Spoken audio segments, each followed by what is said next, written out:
HARARE, Zimbabwe. A lot has happened in the past few days in Zimbabwe, where the world's oldest head of state tries to remain in power even under military house arrest.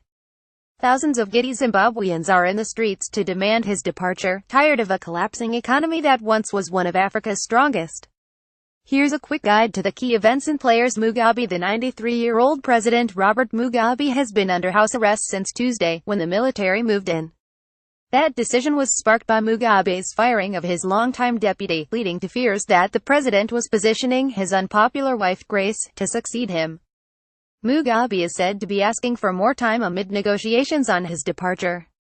The military has been taking pains to refer to him as president and allowed him to make a public appearance Friday at a graduation ceremony, where he received polite applause. Several thousand people are in the streets of the capital, Harare, to demand Mugabe's exit as Zimbabweans giddily explore the rare freedom of expression amid the political limbo. Saturday's demonstration was approved by the military and has participation from across the political spectrum, from Mugabe's unchastened loyalists among the Liberation War veterans to opposition activists longest to police crackdowns. The military Zimbabwe's army commander on Monday threatened to step in after Mugabe fired Vice President Emmerson Mnangagwa, and the next day he did. In an extraordinary image later in the week, state-run media published photos of Gen. Constantino Chiwenga shaking hands with a smiling Mugabe at the State House as negotiations with regional leaders continued. The military is trying not to project the image of a coup, which could bring regional sanctions and further harm the country's standing with international investors.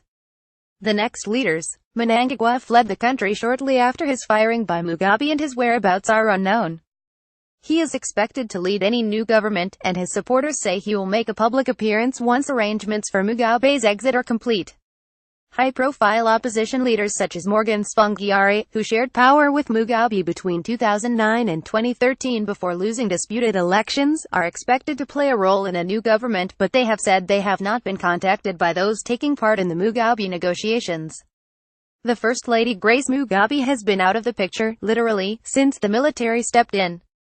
Once ever present at her husband's side at public events, she has not been seen in days. The quick-tempered First Lady, deeply unpopular among Zimbabweans for her lavish spending and for multiple allegations against her for assault, did not accompany the president at Friday's graduation ceremony. And she was not pictured in the photographs of the State House negotiations. Despite rumors that she has fled the country, she is thought to remain under house arrest.